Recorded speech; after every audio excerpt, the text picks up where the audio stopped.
야, 이년아, 내 말이 안 들리느냐? 네, 어머니 잘 들립니다. 근데 이 된장 누가 담근 거예요? 뭐라고? 경상도 청송 파천마을. 새벽 달기 울기도 전에 고함이 터졌습니다. 이년아, 아궁이의 불씨가 꺼졌잖아. 네가 며느리냐 손님이냐. 신기댁이었습니다. 부직갱이를 들고 부엌 문턱에 버티고 서서 눈에 불을 켰습니다.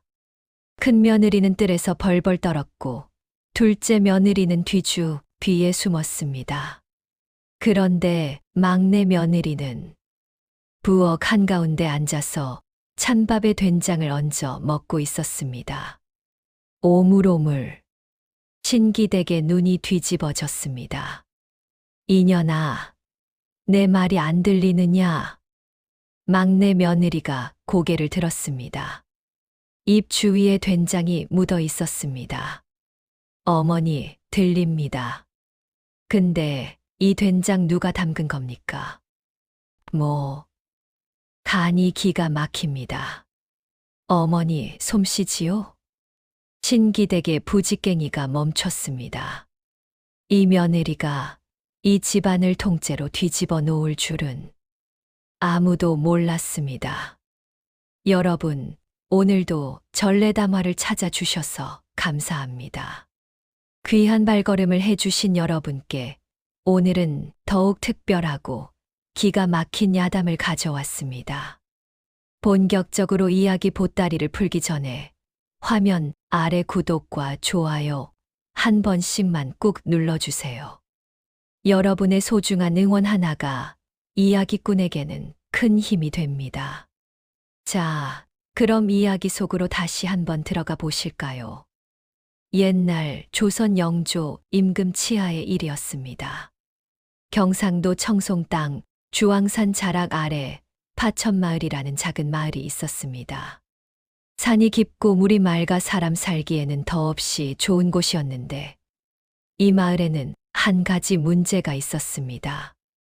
바로 신기댁이었습니다. 신기댁은 파천마을 윗골 기와를 얹은 번듯한 집에 사는 양반가의 안주인이었습니다. 남편 되는 이가 일찍 세상을 떠난 뒤 홀로 3형제를 키워냈으니 그 고생이야 이루 말할 수 없었지요. 그런데 문제는 그 고생이 신기댁의 성정을 갈아버렸다는 것이었습니다. 아침이면 닭이 울기도 전에 신기댁의 목소리가 먼저 울렸습니다. 이것들아, 해가 뜨기 전에 일어나야 해가 뜬 뒤에 밥을 먹지. 그 소리가 어찌나 우렁찬지 닭이 놀라 알을 떨어뜨리고 개가 꼬리를 감추고 담 밑으로 기어들었습니다. 마당의 참새들은 아예 이 집을 피해 돌아 날았습니다. 신기댁의 규칙은 단순했습니다. 첫째, 내 말에 대꾸하지 말 것. 둘째, 시키면 뛰어서 할 것. 셋째, 웃지 말 것.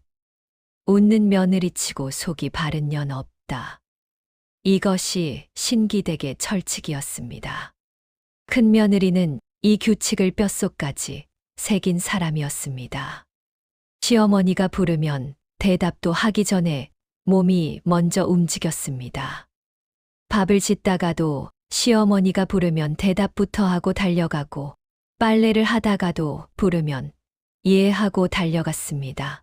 심지어 잠을 자다가도 예 하고 벌떡 일어났습니다. 둘째 며느리도 크게 다르지 않았습니다. 다만 이쪽은 눈치가 빨라서 시어머니가 입을 벌리기도 전에 미리 일을 해놓았습니다. 신기댁이 물 가져와라 하려는 순간 이미 물동이가 앞에 놓여 있는 시기였지요. 신기댁은 두 며느리를 거느리고 살면서 입버릇처럼 말했습니다. 며느리는 이래야 며느리지. 말 듣는 며느리가 효자보다 낫다. 마을 사람들은 신기댁의 집 앞을 지날 때 목소리를 낮추었습니다. 누가 먼저랄 것도 없이 수근거렸습니다. 저 집에는 호랑이가 산다더라. 호랑이는 무슨? 호랑이가 저 댁 앞을 지나면 오히려 호랑이가 꼬리를 내리지. 파천마을에서 박물장수를 하는 김서방이라는 사내가 있었습니다. 이 사람은 보따리에 바늘, 실, 머릿기름, 빗, 거울 같은 것을 넣고 마을을 돌아다니며 물건을 파는 사람이었는데 물건보다 입이 더 잘 팔리는 사람이었습니다. 이 김서방이 장터에서 엿을 씹으며 한마디 했습니다. 내가 청송팔도를 다 돌아다녀 봤는데 파천마을 신기댁만큼 무서운 건 두 가지밖에 없어. 옆에 앉은 장군이 물었습니다. 뭔데? 하나는 주황산 호랑이고 하나는 신기댁이요. 근데 호랑이는 밥 먹으면 조용한데 신기댁은 밥을 먹어도 시끄러워. 장터 사람들이 한바탕 웃었습니다. 그런데 이 신기댁에게 한 가지 근심이 있었습니다. 막내 아들 귀복이었습니다. 귀복이는 형들과 달랐습니다. 큰아들은 농사를 짓고 둘째 아들은 장사를 했는데 막내 귀복이는 오로지 글 공부만 했습니다. 아침에 일어나면 책을 펼치고 밥을 먹으면서도 책을 읽고 잠이 들 때도 책을 베고 잤습니다. 신기댁이 소리쳤습니다. 귀복아, 글로 밥이 나오더냐, 글로 반찬이 나오더냐. 귀복이는 고개를 들어 어머니를 바라보며 조용히 대답했습니다. 어머니, 글을 알아야 세상을 알지요. 세상을 알면 뭘 하느냐. 마누라 한 명 못 데려오는 놈이. 이것이 신기댁의 근심이었습니다. 큰아들, 둘째 아들은 장가를 갔는데 막내 귀복이는 25이 되도록 장가를 가지 못했습니다. 이유는 간단했습니다. 파천마을에서 신기댁의 며느리로 들어가겠다는 처녀가 없었기 때문이었습니다. 소문은 이미 청송 땅 전체에 퍼져 있었습니다. 김서방이 보따리를 메고 다니면서 온 동네에 뿌리고 다녔으니까요. 신기댁 집 며느리, 에이, 차라리 호랑이 굴에 들어가지. 처녀의 아버지들이 고개를 저었고 어머니들이 손을 내저었습니다. 귀복이는 방 안에서 붓을 놓고 멍하니 창밖을 바라보았습니다. 마당 한쪽에 놓인 아버지의 낡은 벼루가 눈에 들어왔습니다. 아버지가 살아 계실 적에 쓰시던 것으로 한쪽 귀퉁이가 깨져 있었지만 귀복이는 늘 그 벼루에 먹을 갈았습니다.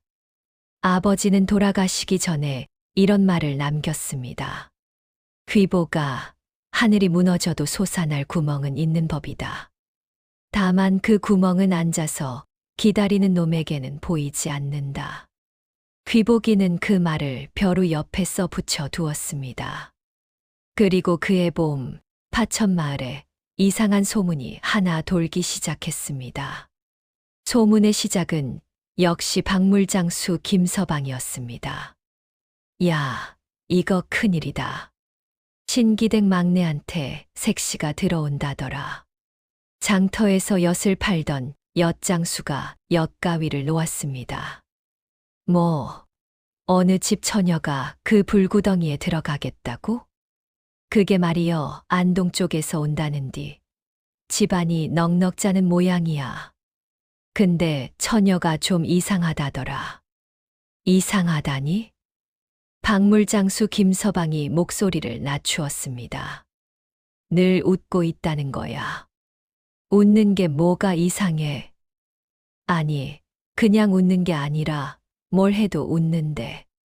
밥을 태워도 웃고 넘어져도 웃고 혼이 나도 웃는다는 거야. 엿장수가 고개를 갸웃했습니다. 머리가 좀 모자란 거 아니여? 나도 그런 줄 알았는데 아닌 모양이야. 말을 시키면 조리 있게 대답을 잘 한대. 근데 느리대. 느려. 응. 뭘 시키면 하기는 하는데 세상에서 제일 느려.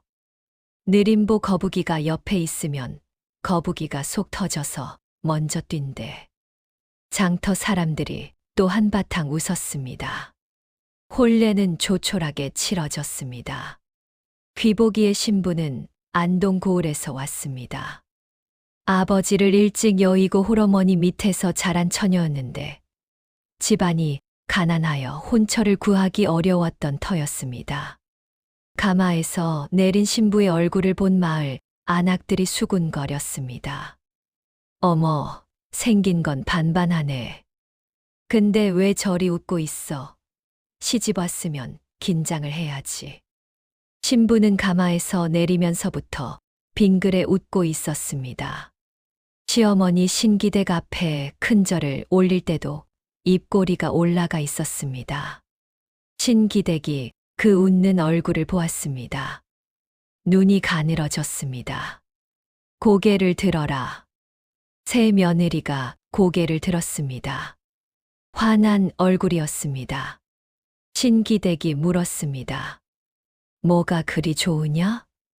시어머니를 뵈니 좋습니다. 신기댁의 콧바람이 마당을 스쳤습니다.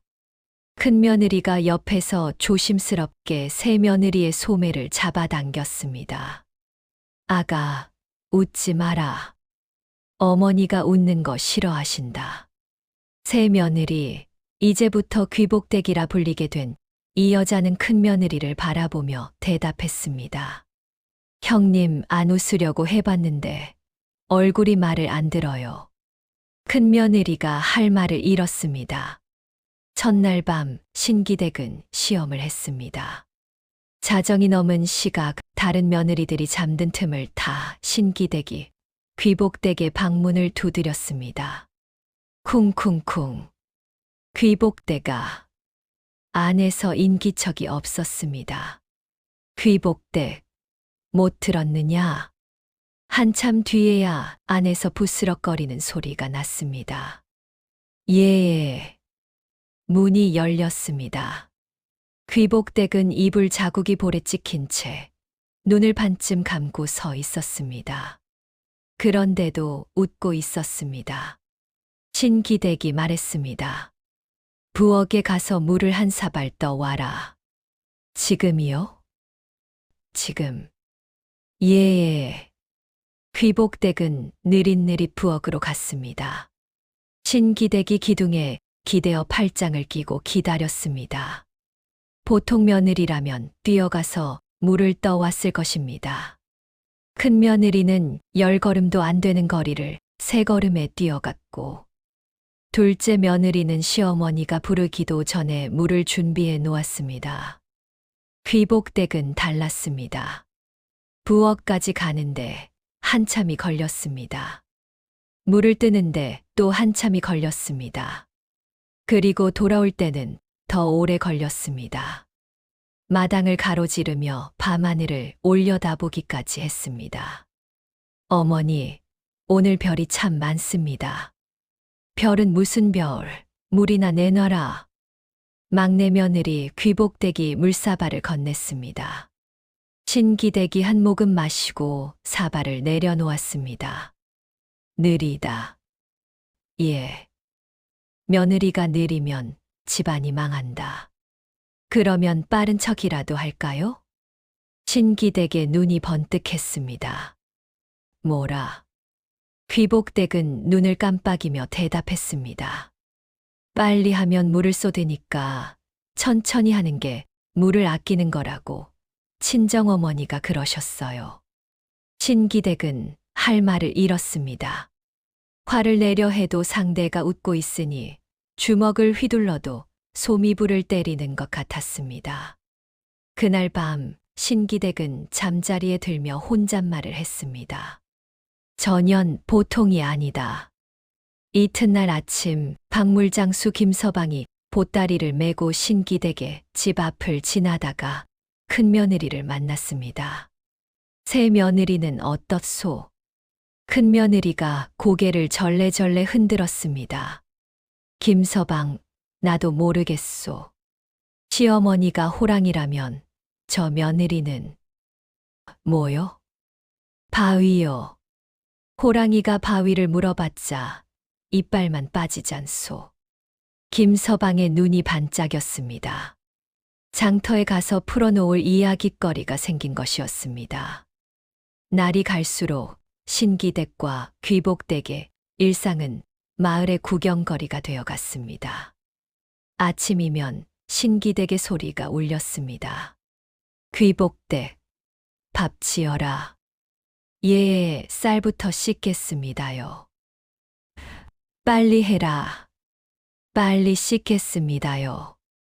신기댁이 씩씩거리며 부엌으로 들어가 보면 귀복댁은 쌀을 씻고 있었습니다. 다만 쌀을 한 줌씩 들어서 들여다보며 씻고 있었습니다. 뭘 보는 거냐? 돌이 섞여 있으면 이가 상할까 봐서요. 그걸 하나하나 보면 해가 지겠다. 이가 상하면 그건 더 오래 걸리지요. 신기댁이 부지깽이를 들었습니다. 귀복댁은 부지깽이를 보고도 고개를 까딱하며 말했습니다. 어머니, 그거로 아궁이 불 좀 지펴주시면 밥이 더 빨리 되겠습니다. 부지깽이가 허공에서 멈추었습니다. 신기댁은 입술을 깨물었습니다. 때리려고 든 부지깽이를 도로 아궁이에 넣을 수도 없고 그렇다고 진짜 불을 지필 수도 없었습니다. 인연이 예, 됐다. 신기댁이 부엌을 나갔습니다. 귀복댁은 혼자 남아서 밥을 지으며 콧노래를 불렀습니다. 큰 며느리가 슬금슬금 부엌으로 들어왔습니다. 아가, 진짜 안 무섭냐? 뭐가요, 형님? 어머니가 부지깽이 들었잖아. 귀복댁이 솥뚜껑을 열며 대답했습니다. 형님, 부지깽이로 맞으면 아프지만 겁먹으면 부지깽이 들기도 전에 아파요. 큰 며느리가 멍하니 귀복댁을 바라보았습니다. 너 도대체 어디서 그런 말을 배웠냐? 친정에서 맨밥 먹고 맨바닥에 자면서 배웠지요. 없는 집 자식은 겁날 게 없어요. 잃을 게 없으니까. 큰 며느리의 눈시울이 살짝 붉어졌습니다. 며칠 뒤 신기댁은 더 강력한 시험을 했습니다. 빨래를 시킨 것이었습니다. 그것도 식구 전체의 빨래를 한꺼번에. 귀복댁은 빨래 보따리를 이고 개울가로 갔습니다. 보통 며느리라면 허리가 휘도록 빨래를 두들기며 땀을 흘렸을 것입니다. 귀복댁은 빨래를 개울에 담가 놓고 옆에 앉았습니다. 그리고 낮잠을 잤습니다. 지나가던 마을 안악이 그 모습을 보았습니다. 어머나, 저거 신기댁 새 며느리 아냐? 맞네. 빨래하다 말고 자고 있네? 세상에 신기댁이 알면 난리 나겠다. 소문은 반나절도 안 되어 신기댁의 귀에 들어갔습니다. 신기댁이 지팡이를 짚고 개울가로 내려왔습니다. 귀복댁은 여전히 자고 있었습니다. 예, 귀복댁아. 쩌렁쩌렁한 소리에 개울물이 찰랑거렸습니다. 귀복댁이 눈을 떴습니다. 아이고, 어머니 오셨습니까? 여기 바람이 참 좋습니다. 바람이 좋긴 빨래는 언제 하고 자빠져 자고 있느냐? 귀복댁이 개울을 가리켰습니다. 어머니, 보세요. 빨래가 물에 불고 있습니다. 물에 한참 담가 두면 때가 저절로 불어서 빠지거든요. 억지로 두들기면 옷감만 상합니다. 친정어머니가 그러셨어요. 신기댁이 개울을 내려다보았습니다. 과연 빨래가 물에 풀어져 있었습니다. 그래서 때가 불동안 자고 있었다. 몸도 빨래처럼 쉬어야 잘 돌아가지요. 신기댁의 관자놀이가 파르르 떨렸습니다. 이년아, 너 며느리냐 손님이냐? 귀복댁은 일어나서 옷에 묻은 풀잎을 털며 대답했습니다. 며느리지요. 손님은 한 번 오지만 며느리는 평생이잖아요. 그러니 오래 가려면 쉬엄쉬엄 해야지요. 신기댁은 지팡이를 꽉 쥐었습니다. 한 대 내려치고 싶었지만 귀복댁의 얼굴에는 밉상이 없었습니다. 오히려 해맑아서 지팡이를 들 명분이 없었습니다. 내가 널 꼭 고쳐놓겠다. 이 한마디를 남기고 신기댁은 돌아갔습니다. 귀복댁은 시어머니의 뒷모습을 바라보며 혼잣말을 했습니다. 어머니도 참 내가 고장난 것도 아닌데. 그러고는 다시 빨래를 꺼내 방망이로 두들기기 시작했습니다. 다만 방망이 소리가 노래 장단 맞추듯 경쾌했습니다. 이 소식을 전해 들은 박물장수 김서방이 장터에서 무릎을 치며 외쳤습니다. 아이고 들었소, 들었소. 신기댁이 며느리한테 졌소. 졌다니 무슨 소리요? 빨래 시켰더니 며느리가 빨래 담가놓고 잤는디 시어머니가 화를 내려 해도 못 냈대. 어째서? 며느리가 하는 말이 물에 담가야 때가 불어서 빠진다고 했대. 시어머니가 말문이 막혔다잖아. 장터 사람들이 웅성거렸습니다. 세상에 신기댁 말을 막는 며느리가 다 있어. 게으른 게 아니라 뭔가 있는 거 아냐? 박물장수 김서방이 엿을 깨물며 말했습니다. 내가 보기엔 말이여, 저 며느리가 똑똑한 건지 대담한 건지 모르겠는데 한 가지는 확실해. 뭔데? 신기댁이 저 며느리 때문에 밤에 잠을 못 잔다는 거야. 사람들이 까르르 웃었습니다. 한편 귀복이는 이 모든 상황을 방 안에서 지켜보고 있었습니다. 아내가 방으로 들어왔을 때 귀복이가 책에서 눈을 떼고 물었습니다. 여보, 어머니한테 그렇게 대꾸하면 안 돼요. 귀복댁이 상을 차리며 대답했습니다. 대꾸가 아니라 대화지요. 대화고 뭐고 어머니가 화내시면 나도 난처하단 말이오. 귀복댁이 밥사발을 귀복이 앞에 놓으며 웃었습니다. 서방님, 서방님은 글 공부나 하세요. 어머니 걱정은 제가 할게요. 어머니 걱정이 아니라 임자 걱정을 하는 거요. 저 걱정은 마세요. 저는 친정에서 보릿고개를 3번이나 넘긴 사람이에요. 시어머니 잔소리쯤이야 보리밥보다 부드럽습니다. 귀복이는 아내를 물끄러미 바라보았습니다. 이 여자가 대체 어떤 사람인지 아직 종잡을 수가 없었습니다. 겁이 없는 것인지, 세상을 다 본 것인지, 아니면 그저 천성이 그런 것인지. 귀복댁이 밥을 먹으며 말했습니다. 서방님, 이 집 밥은 참 맛있습니다. 뭐가 맛있소? 맨밥인데. 맨밥이 맛있는 건 맨밥도 못 먹어본 사람만 아는 거예요. 귀복이는 젓가락을 놓았습니다. 목이 메었습니다. 책 속에서는 배울 수 없는 것을 이 여자가 알고 있었습니다.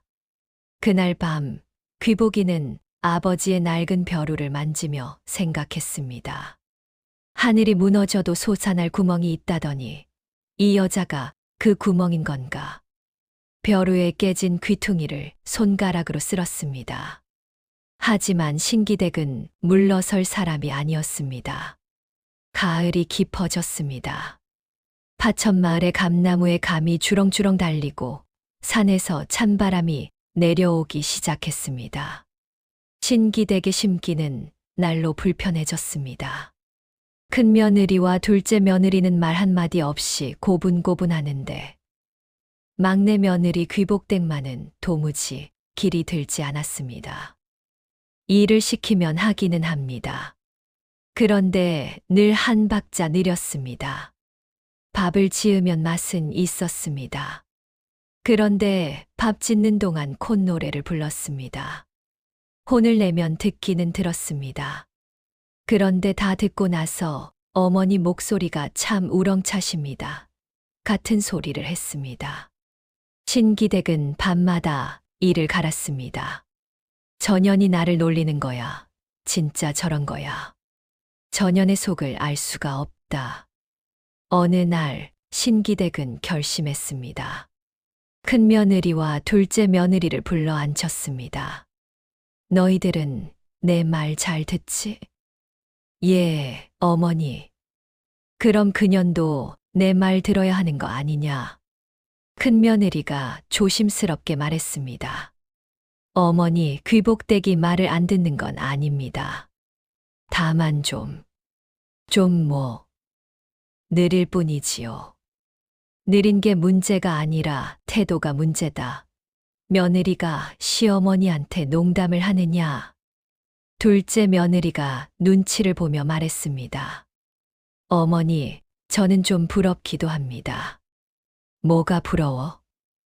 저도 저렇게 편하게 사는 며느리가 되고 싶었습니다. 신기댁의 눈이 번뜩 뒤집어졌습니다. 뭐라, 너까지 그러겠다. 둘째 며느리가 황급히 고개를 숙였습니다. 아닙니다. 그냥, 됐다. 다 됐어. 신기댁이 벌떡 일어났습니다. 그날 밤, 마을에 불길한 소문이 돌았습니다. 주황산 호랑이가 내려왔다는 것이었습니다. 사냥꾼이 산에서 호랑이 발자국을 보았다 했고, 마을 어귀의 염소 한 마리가 밤새 사라졌습니다. 마을 사람들이 웅성거렸습니다. 호랑이가 내려왔다더라. 올겨울은 유난히 춥다더니 산짐승도 먹을 게 없나 보지. 아이들 밤에 내보내지 마라. 신기댁은 이 소문을 듣고 입꼬리가 살짝 올라갔습니다. 아무도 보지 못한 그 미소였습니다. 다음 날 아침 신기댁은 귀복댁을 불렀습니다. 귀복댁. 예. 약초 캐러 가거라. 귀복댁이 눈을 깜빡였습니다. 약초요? 어디로요? 주황산 너머 두 번째 골짜기에 가면 산삼 비슷한 약초가 있다.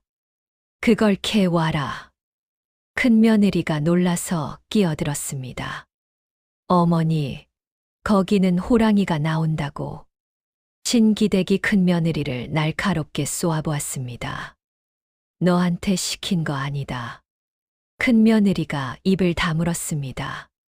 귀복댁은 고개를 갸웃했습니다. 어머니, 혹시 호랑이가 나오면요? 신기댁이 코웃음을 쳤습니다. 겁이 나느냐? 귀복댁이 환하게 웃었습니다. 아니요. 호랑이도 인연이면 만나는 거지요. 신기댁의 미간이 찌푸려졌습니다. 겁을 줄 수가 없었습니다. 이 며느리에게는 겁이라는 것이 먹히지 않았습니다. 당장 가라. 예. 갔다 오겠습니다. 귀복댁은 광에서 바구니 하나를 들고 나왔습니다. 집신을 신고 수건으로 머리를 동이고 주먹밥 2개를 쥐고 집을 나섰습니다. 큰 며느리가 뒤를 쫓아왔습니다. 아가, 진짜 가려고? 형님, 시어머니가 시키셨으니 가야지요. 거기 진짜 호랑이가 나온다. 어제 마을에서도 염소가 하나 없어졌잖아. 귀복댁이 큰 며느리의 손을 잡았습니다. 형님, 걱정 마세요. 호랑이가 무서우면 시어머니가 더 무섭잖아요. 큰 며느리가 울먹이며 말했습니다. 그래도, 형님, 제가 죽으면 시어머니가 누구한테 잔소리를 하시겠어요. 그러니까 저는 안 죽습니다. 큰 며느리는 할 말을 잃었습니다. 귀복댁은 손을 흔들며 마을을 나섰습니다. 귀복이는 방에서 글을 읽다가 아내가 산으로 갔다는 말을 듣고 뛰쳐나왔습니다. 어머니, 왜 그 사람을 산으로 보내셨습니까? 신기댁이 마루에 앉아 대답했습니다. 약초가 필요해서. 거기 호랑이가 나온다 하지 않습니까? 호랑이가 나오면 뛰면 되지. 어머니, 내 마누라가 느려터져서 호랑이한테 잡힐 것 같으냐? 그건 내 마누라 복이 없는 거다. 귀복이의 얼굴이 하얗게 질렸습니다. 어머니, 이건 너무 심하십니다. 심하다고 며느리가 시어머니 말을 듣는 게 심한 거냐? 내 아비가 살아 있었으면 나한테 이래라 저래라 했겠느냐? 귀복이는 주먹을 불끈 쥐었습니다. 하지만 어머니에게 대들 수는 없었습니다. 유교의 나라, 조선에서 어미에게 거역하는 것은 하늘에 침을 뱉는 것과 같았습니다. 귀복이는 몸을 돌려 방으로 들어갔습니다. 벼루를 바라보았습니다. 아버지의 말이 떠올랐습니다. 하늘이 무너져도 솟아날 구멍은 있다. 귀복이는 벼루를 주머니에 넣고 몰래 뒷문으로 나갔습니다. 아내를 찾으러. 한편 귀복댁은 산길을 올라가고 있었습니다. 가을산은 울긋불긋 단풍이 들어 눈이 부셨습니다. 바람이 불면 낙엽이 우수수 쏟아져 내렸습니다. 귀복댁은 낙엽을 밟으며 콧노래를 불렀습니다. 아이고, 산길도 좋네. 시어머니 잔소리보다 산새 소리가 낫구나. 골짜기를 하나 넘고 개울을 하나 건넜습니다. 두 번째 골짜기 입구에 도착했을 때 해가 기울기 시작했습니다. 바람이 멈추었습니다. 산새가 울지 않았습니다. 귀복댁은 걸음을 멈추었습니다. 풀숲에서 무언가 움직이는 소리가 들렸습니다. 바스락, 바스락. 무겁고 느린 발걸음이었습니다. 풀숲이 갈라지며 호랑이가 모습을 드러냈습니다. 노란 눈이 번뜩였습니다. 이빨 사이로 침이 늘어졌습니다. 등에는 검은 줄무늬가 가을 햇살에 번들거렸습니다. 으르르르르. 낮은 신음이 골짜기를 울렸습니다. 보통 사람이라면 비명을 지르고 달아났을 것입니다. 귀복댁은 달아나지 않았습니다. 주저앉았습니다. 그것도 겁이 나서가 아니라 다리가 아파서였습니다. 아이고, 다리야. 귀복댁은 주저앉은 채로 호랑이를 바라보았습니다. 호랑이는 고개를 갸웃했습니다. 도망치지 않는 먹잇감은 처음이었기 때문입니다. 귀복댁이 입을 열었습니다. 여보시오, 호랑이 나리. 호랑이의 귀가 쫑긋했습니다. 나리도 이 산에 사시오? 으르르. 아이고, 나도 고생이 많소. 시어머니가 약초 캐러 가라길래 여기까지 왔는데 호랑이가 나오니 이거 참. 귀복댁은 품에서 주먹밥을 꺼냈습니다. 하나 드시겠소. 호랑이는 어이가 없다는 듯 귀복댁을 바라보았습니다. 으르르. 안 잡수시겠소. 그럼 나만 먹겠소. 귀복댁은 주먹밥을 한 입 빼어 물었습니다. 호랑이 앞에서. 호랑이는 앞발을 한 발짝 내디뎠습니다. 귀복댁은 씹으면서 말했습니다. 나리, 솔직히 말씀드리면 나를 잡아먹어도 되긴 되는데요. 호랑이가 멈추었습니다. 근데 나보다 더 무서운 게 저 아래 마을에 하나 있습니다. 으르르. 그게 말이지요. 호랑이보다 더 무서운 호랑이인데 털이 없고 말이 많아요. 호랑이는 앞발을 내린 채 고개를 갸웃 기울였습니다. 짐승도 헷갈리는 얼굴이었습니다. 이 인간은 겁이 없는 것인지 미친 것인지. 귀복댁은 주먹밥을 다 먹고 손을 던 뒤 일어났습니다. 나리, 내가 한 가지 제안을 하겠습니다. 호랑이의 눈이 가늘어졌습니다. 나리가 이 산의 왕이시지요. 그런데 마을에도 왕이 하나 있습니다. 우리 시어머니라고 사람 세상의 호랑이시거든요. 귀복댁이 한 걸음 다가섰습니다. 한번 만나보시겠소. 누가 더 무서운지. 으르르르르. 호랑이가 이빨을 드러냈습니다. 그것은 분노가 아니었습니다. 자존심이었습니다. 산의 왕인 자신을 사람과 비교하다니. 귀복댁이 웃으며 말했습니다. 그 기세 좋습니다. 그럼 따라오시지요. 귀복댁은 돌아서서 산을 내려가기 시작했습니다. 호랑이는 잠시 멈칫했습니다. 으르르. 그러고는 귀복댁의 뒤를 따랐습니다. 이때 산 반대편에서 귀복이가 헐떡이며 올라오고 있었습니다. 임자, 임자. 귀복이는 하필이면 다른 길로 올라가고 있었습니다. 두 사람은 엇갈렸습니다. 해가 산 너머로 넘어가고 있었습니다. 파천마을의 저녁 연기가 피어오를 시각. 마을 어귀에 이상한 광경이 펼쳐졌습니다. 귀복댁이 앞서 걸어오고 있었습니다. 바구니를 든 채 느릿느릿. 그 뒤에 호랑이가 따라오고 있었습니다. 마을 입구에서 우물물을 깃던 안악이 고개를 들었습니다. 두레박이 손에서 떨어졌습니다. 호랑이다. 비명이 마을 전체를 뒤흔들었습니다. 사람들이 집 안으로 뛰어들었습니다. 문을 걸어 잠그고 아이들을 끌어안고 장정들은 도끼와 낫을 들었습니다. 마을이 벌집을 쑤셔 놓은 듯 술렁였습니다. 호랑이가 내려왔다. 신기댁 며느리가 호랑이를 데리고 왔다. 데리고 오다니 잡혀온 거 아냐? 아니, 며느리가 앞에서 걷고 호랑이가 뒤에서 따라오고 있어. 김서방은 그 광경을 담 너머로 목격했습니다. 아이고, 세상에. 내가 박물 30년 팔면서 별것을 다 봤지만 며느리가 호랑이를 데리고 산책하는 건 처음이요. 귀복댁은 느릿느릿 마을 길을 걸어 신기댁의 집으로 향했습니다. 호랑이는 집들 사이를 지나며 좌우를 둘러보았습니다.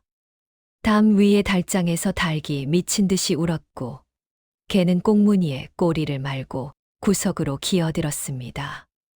으르르르르. 호랑이의 저음이 마을 전체를 진동시켰습니다. 귀복댁이 뒤를 돌아보며 말했습니다. 나리, 조금만 참으시오. 다 왔습니다. 신기댁의 집 대문 앞에 도착했습니다. 귀복댁이 대문을 밀었습니다. 삐이. 마당에 신기댁이 서 있었습니다. 팔짱을 끼고 눈을 부릅뜨고 입을 꾹 다문 채. 큰 며느리와 둘째 며느리가 부엌 뒤에 숨어서 벌벌 떨고 있었습니다. 신기댁은 귀복댁이 빈 바구니를 들고 온 것을 보았습니다. 이년아, 또 빈손이냐? 쩌렁. 그 고함이 마당을 울렸습니다. 지붕 위에 까치가 놀라 날아갔습니다. 호랑이가 대문 안으로 들어섰습니다. 거대한 몸통이 마당을 차지했습니다. 노란 눈이 신기댁을 바라보았습니다. 신기댁은 호랑이를 보았습니다. 호랑이도 신기댁을 보았습니다. 마당에 침묵이 내려앉았습니다. 큰 며느리가 부엌 뒤에서 손으로 입을 막고 울었습니다. 둘째 며느리는 기절할 뻔했습니다. 귀복댁이 해맑은 목소리로 말했습니다. 어머니, 약초는 못 구했는데 손님을 한 분 모셔왔습니다. 신기댁의 시선이 호랑이에게서 귀복댁에게로 옮겨갔습니다. 이분이 이 산의 대장이래요. 어머니를 뵙고 싶대서 모셔왔지요. 으르르르르르. 호랑이가 앞발을 한 발 내디뎠습니다. 마당에 흙이 파였습니다. 발톱 자국이 선명했습니다. 신기댁의 몸이 살짝 움찔했습니다. 귀복댁은 그 순간을 놓치지 않았습니다. 어머니, 보시다시피 이 집의 호랑이십니다. 이 말은 호랑이에게 한 것이었습니다. 호랑이가 신기댁을 바라보며 으르렁거렸습니다. 신기댁은 움찔한 자기 자신에게 화가 났습니다. 평생 사람 앞에서 물러난 적이 없는 여자였습니다.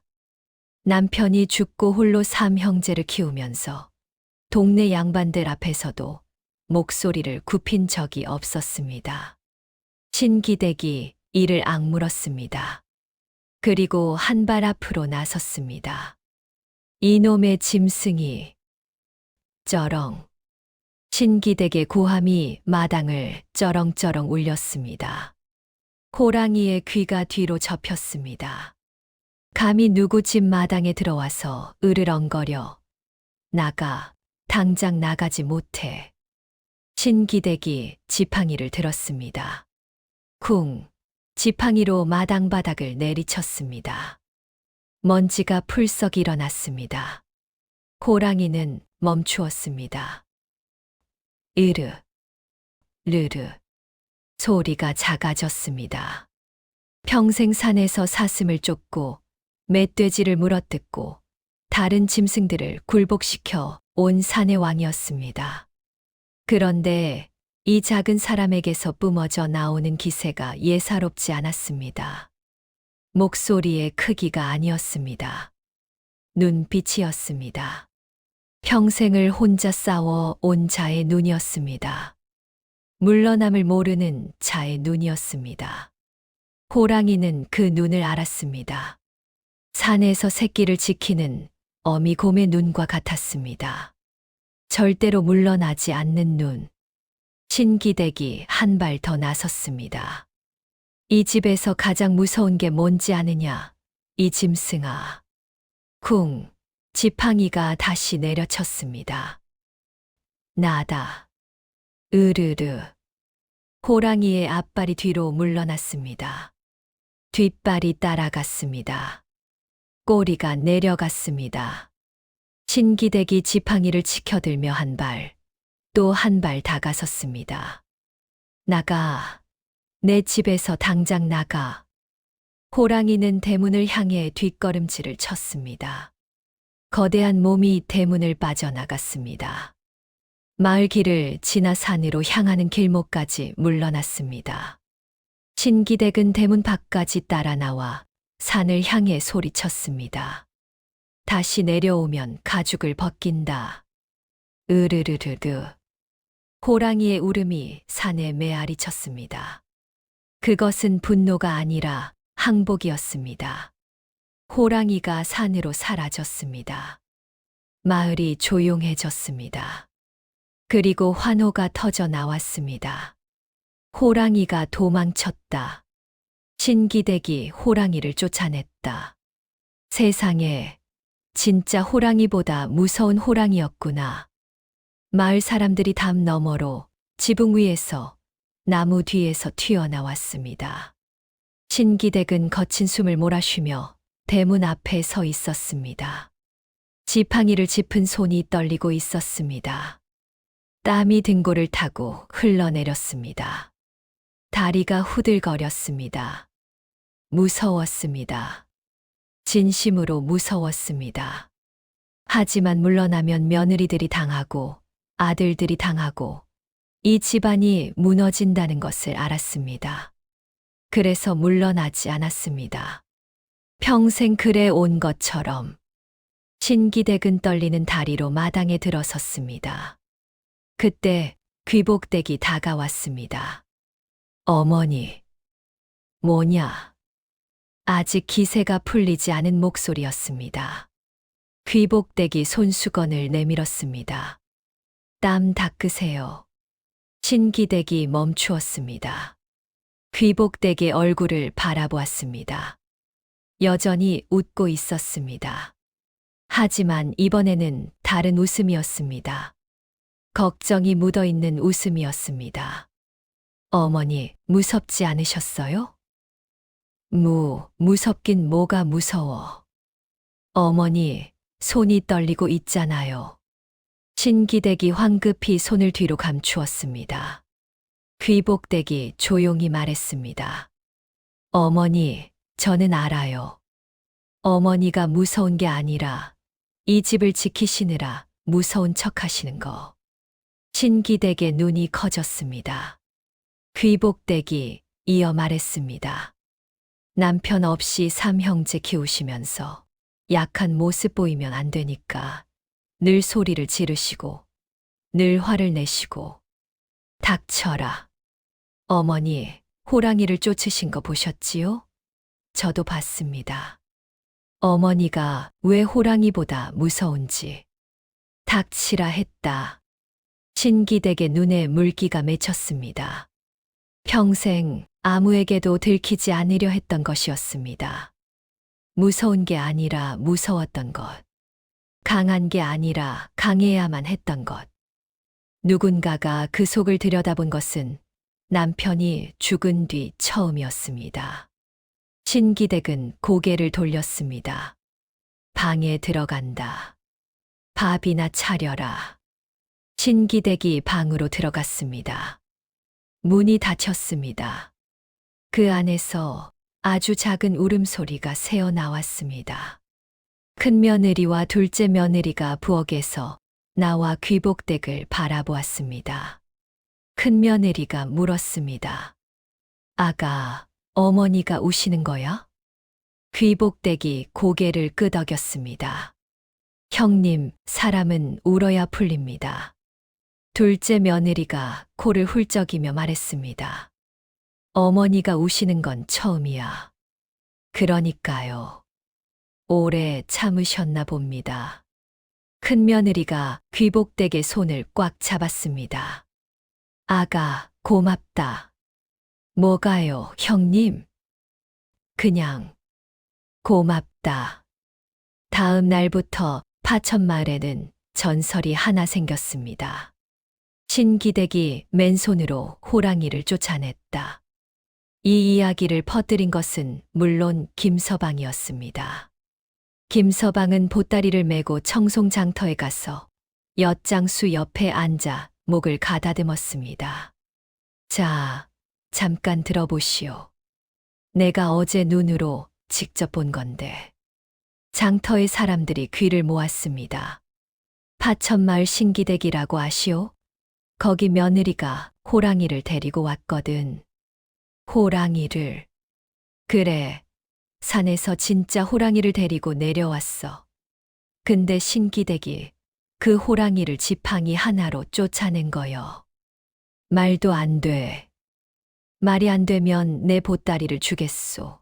호랑이가 꼬리를 내리고 도망갔다니까. 장터 사람들이 술렁였습니다. 세상에 그 신기댁이 그렇게까지 무서워. 무서운 게 아니라 대단한 거지. 근데 며느리가 왜 호랑이를 데려온 거야? 김서방이 엿을 한 조각 깨물며 의미심장하게 말했습니다. 그건 말이여, 그 며느리가 보통 며느리가 아니거든. 왜? 게으른 줄 알았는데 게으른 게 아니었어. 저 며느리는 세상을 다 본 사람이여.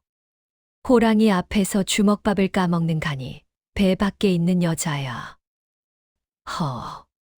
근데 더 기가 막힌 건 호랑이를 쫓은 게 시어머니인데 그 시어머니의 속마음을 알아챈 건 며느리라는 거야.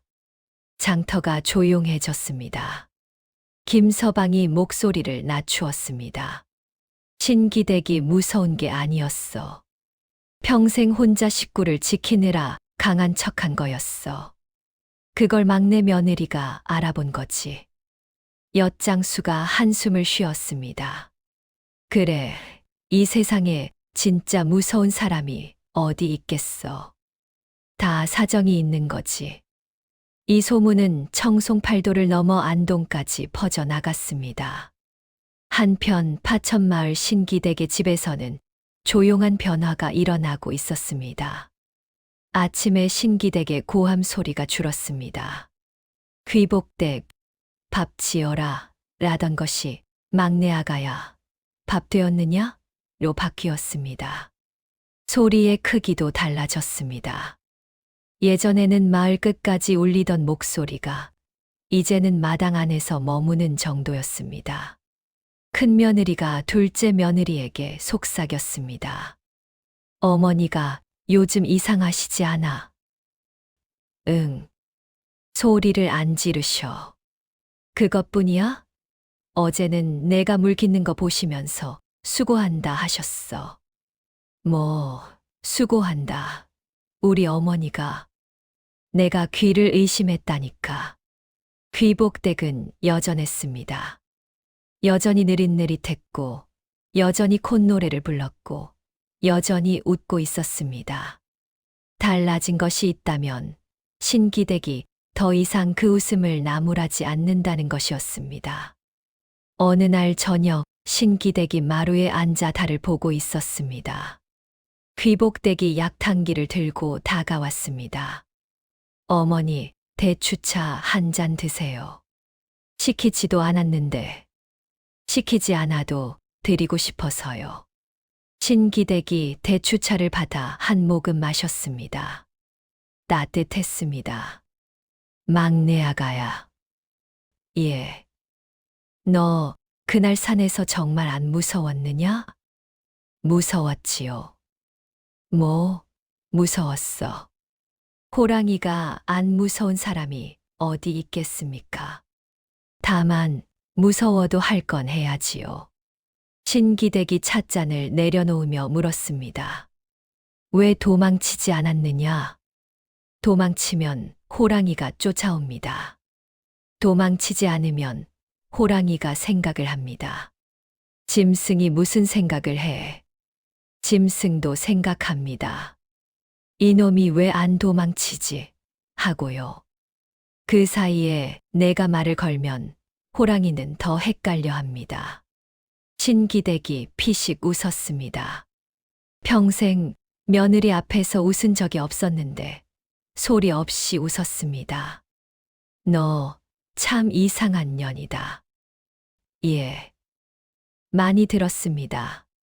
귀복댁이 태연하게 대답했습니다. 신기댁이 고개를 돌려 달을 바라보았습니다.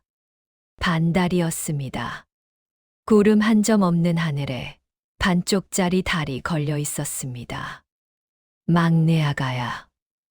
예, 어머니. 나도. 무서웠다. 귀복댁이 고개를 들었습니다. 신기댁의 목소리가 달랐습니다. 평생 들어본 적 없는 낮고 가는 목소리였습니다. 시아버지가 죽고 애들 셋을 혼자 키웠다. 큰 놈이 6살, 둘째가 4살, 귀복이가 젖먹이였어. 찻잔 위로 김이 피어올랐습니다. 논에 나가면 아이들이 울고, 밭에 나가면 소가 풀려 있고, 돌아오면 부엌에 쥐가 쌀을 파먹고 있었다. 귀복댁은 아무 말도 하지 않았습니다. 동네 사람들이 뭐라고 했는지 아느냐? 과부 살림이 저게 뭐냐 했다. 재가를 하든지 친정으로 가든지 했다. 신기댁의 손이 찻잔을 감싸 쥐었습니다. 손마디가 굵었습니다. 평생 삽과 호미와 절구를 쥐었던 손이었습니다. 그때부터 소리를 질렀다. 소리를 지르면 사람들이 무서워했거든. 무서워하면 깔보지 못하거든. 바람이 불었습니다. 마루 밑에서 풀벌레가 울었습니다. 소리를 지르니까 동네 사람들이 가까이 오지 않았다. 가까이 오지 않으니까 험담도 줄었다. 그래서 더 소리를 질렀다. 귀복댁이 조용히 물었습니다. 외로우셨겠습니다. 신기댁이 대답하지 않았습니다. 한참을 대답하지 않았습니다. 풀벌레 소리만 마당을 채웠습니다. 외로운 줄도 몰랐다. 신기댁의 목소리가 갈라졌습니다. 외로운 줄 알면 주저앉거든. 주저앉으면 애들이 굶거든. 그래서 외로운 줄도 모르고 살았다. 귀복댁이 찻잔을 내려놓았습니다. 그리고 아무 말 없이 신기댁의 옆으로 다가앉았습니다. 어깨와 어깨가 닿을 만큼 가까이. 신기댁이 몸을 움찔했습니다. 뭐, 뭐 하는 거냐? 가만히 있는 겁니다. 왜 가만히 있느냐? 어머니가 말씀하시는 동안 저는 듣고 있어야지요. 신기댁이 입술을 깨물었습니다. 턱이 떨렸습니다. 이년아, 며느리가 시어미 옆에 딱 붙어 앉으면 어떡하느냐? 어떡하긴요. 따뜻하지요. 신기댁이 고개를 돌렸습니다. 달빛 아래 눈가가 젖어 있었습니다. 그것을 귀복댁은 보았지만 본 척하지 않았습니다. 그냥 나란히 앉아서 달을 보았습니다. 둘 사이에 말이 없었습니다. 말이 없는데도 무언가가 흘렀습니다. 30년 동안 쌓인 것이 소리 없이 녹아내리고 있었습니다. 한참 뒤 신기댁이 입을 열었습니다. 예, 막내 아가야. 예. 내일 아침은 내가 짓겠다. 귀복댁이 고개를 돌렸습니다. 어머니가요? 왜? 내가 밥을 못 짓겠느냐? 아닙니다. 어머니 밥이 제일 맛있지요.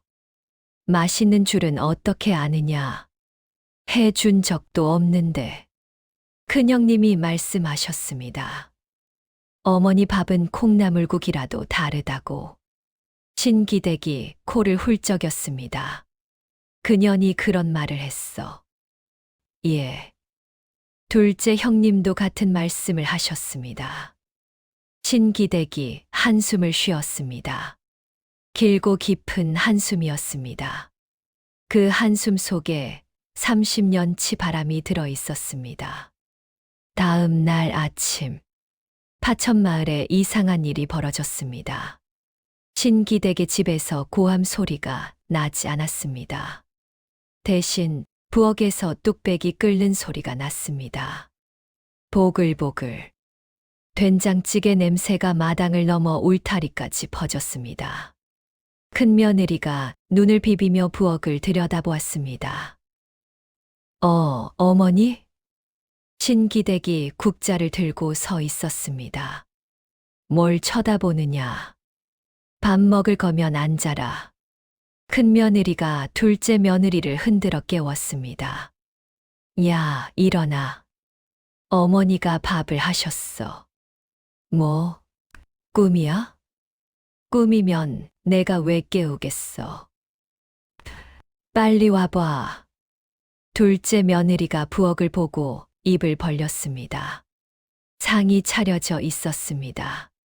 콩나물국, 된장찌개, 묵은지, 달걀 부침. 소박하지만 정갈한 아침 밥상이었습니다. 귀복댁은 마지막에 나왔습니다. 여전히 느릿느릿 하품을 하면서 어머니가 차리셨어요? 앉아라. 아이고, 감사합니다. 귀복댁이 자리에 앉으며 밥을 한 숟갈 떴습니다. 어머니.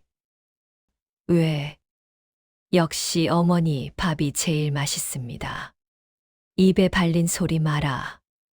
입에 발린 게 아니라 혀에 붙는 소리입니다. 신기댁이 국자를 들었다 내렸습니다. 때를 듯 말듯 결국 내려놓았습니다. 이년은 진짜. 큰며느리와 둘째 며느리가 눈을 마주치며 웃었습니다. 밥상에 웃음소리가 퍼진 것은 이 집에서 처음 있는 일이었습니다. 마당 밖에서 그 장면을 본 사람이 있었습니다. 김서방이었습니다. 아침 일찍 신기댁의 빗자루를 가지고 왔다가 울타리 너머로 밥상의 풍경을 보았습니다. 신기댁이 며느리들에게 밥을 퍼 주고 있었습니다. 고함도 잔소리도 호통도 없이 김서방이 보따리를 내려놓으며 혼잣말을 했습니다. 세상에. 코끝이 시큰했습니다. 저 신기댁이 밥을 퍼주고 있네. 김서방은 빗자루를 문 앞에 세워두고 소리 없이 돌아섰습니다. 오늘은 값을 받지 않기로 했습니다. 그날 오후 귀보기가 글 공부를 마치고 돌아왔습니다. 마루에 앉아 있던 신기댁이 아들을 불렀습니다. 귀보가, 예, 어머니. 내 마누라 말이다. 예, 잘 뒀다. 귀보기가 멈칫했습니다. 평생 어머니에게 칭찬을 들어본 적이 없었습니다. 어머니? 왜 놀라느냐? 잘 뒀다고 했다. 아니, 그게 내가 글을 읽을 수 있는 것도 내 마누라가 살림을 맡아주니까 가능한 거다. 알겠느냐? 귀보기의 눈이 붉어졌습니다. 예, 어머니. 알겠습니다. 가서 공부해라. 그리고 오늘 저녁은 내 마누라 쉬게 해라. 내가 짓겠다. 귀보기가 방으로 돌아가며 눈물을 훔쳤습니다. 책상 위에 펼쳐놓은 논어의 한 구절이 눈에 들어왔습니다. 기소불욕 물시어인. 내가 싫은 것을 남에게 하지 마라. 귀보기는 붓을 들어 그 옆에 한 줄을 적었습니다. 기소욕 시어인. 내가 원하는 것을 남에게 베풀어라.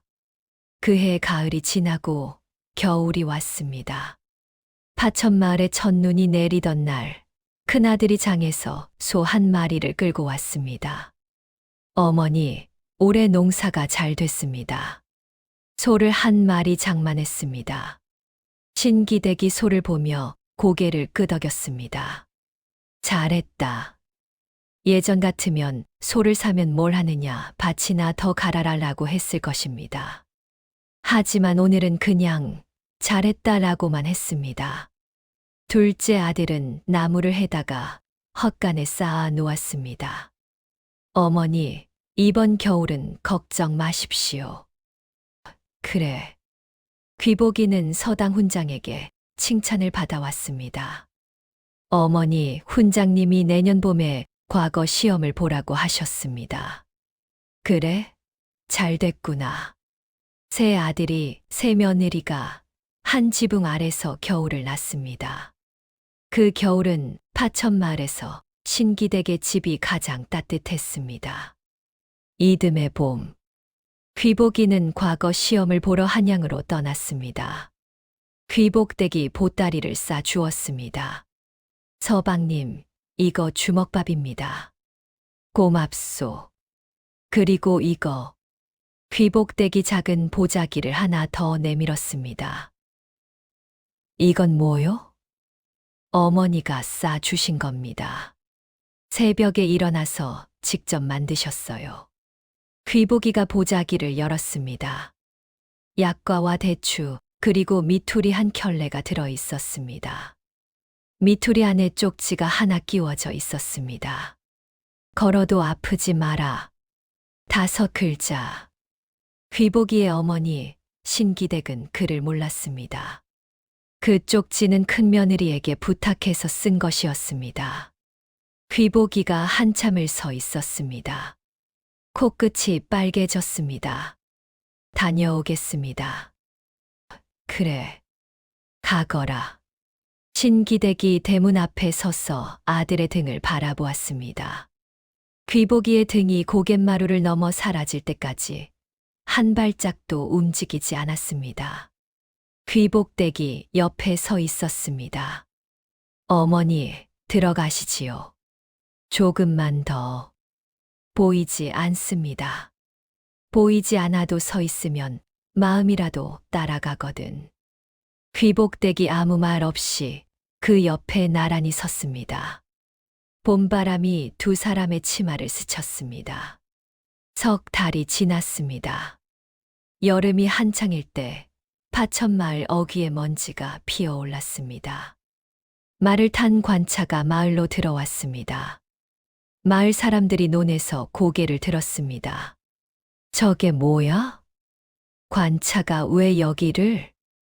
관차 뒤에서 귀보기가 내렸습니다. 유건을 쓰고 도포를 입고 있었습니다. 마을 사람들이 웅성거렸습니다. 저거 귀보기 아냐?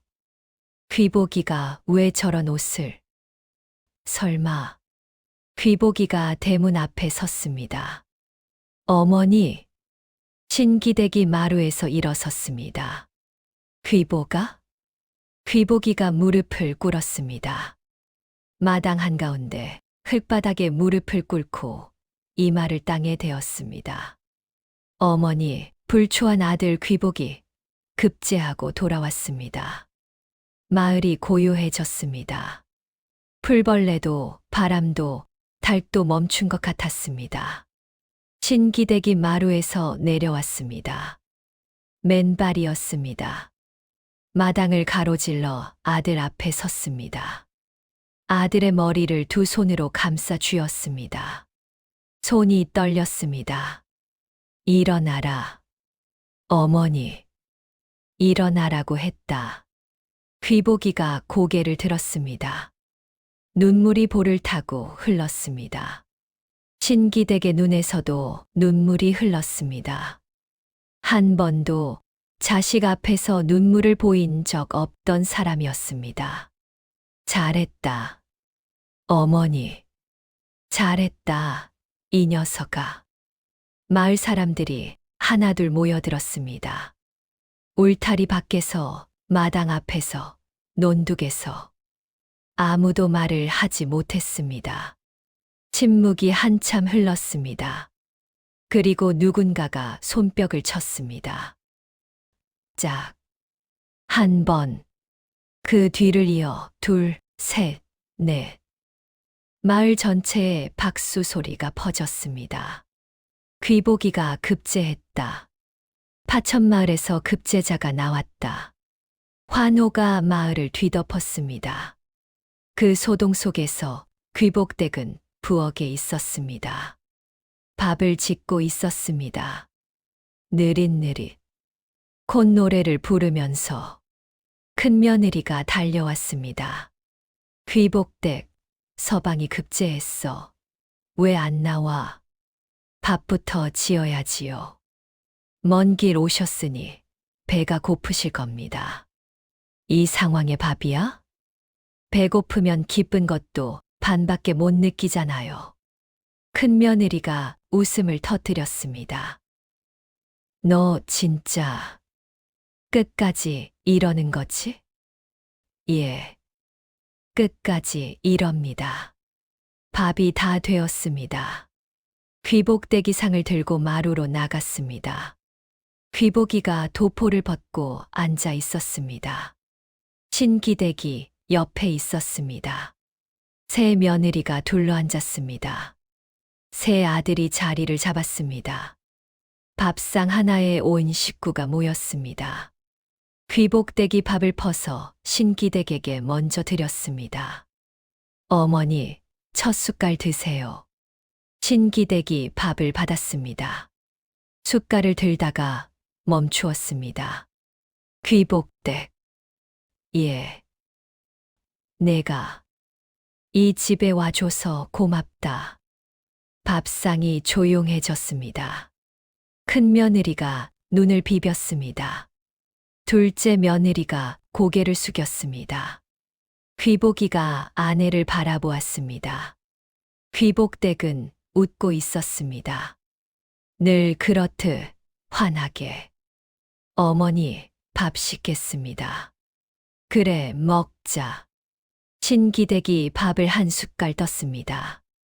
그 밥이 평생 지은 밥 중에서 가장 맛있었습니다. 여름 해가 기울고 있었습니다. 파천마을의 느티나무 아래 김서방이 보따리를 내려놓고 앉아 있었습니다. 마을 안악들이 모여들었습니다. 김서방, 오늘은 무슨 이야기가 있어? 김서방이 부채를 펴며 느릿하게 말했습니다. 이야기, 오늘은 이야기가 아니라 진짜 있었던 일을 말해주겠소. 뭔데? 파천마을의 호랑이 이야기하시오? 그거야 다 알지. 신기댁이 호랑이 쫓은 이야기잖아. 김서방이 고개를 저었습니다. 아니, 그게 다가 아니오. 뭐가 더 있는데. 김서방이 부채를 접으며 하늘을 올려다보았습니다. 이 세상에서 제일 무서운 호랑이는 산에 있는 게 아니오. 어디 있는데? 사람 마음 속에 있소. 두려움이라는 호랑이가. 안악들이 고개를 갸웃했습니다. 그 호랑이를 잡는 법을 아시오? 뭔데? 김서방이 신기되게 집을 가리켰습니다. 저녁 연기가 피어오르고 있었습니다. 마당에서 웃음소리가 들렸습니다. 저기 보시오. 저 집의 막내 며느리가 잡았소. 어떻게?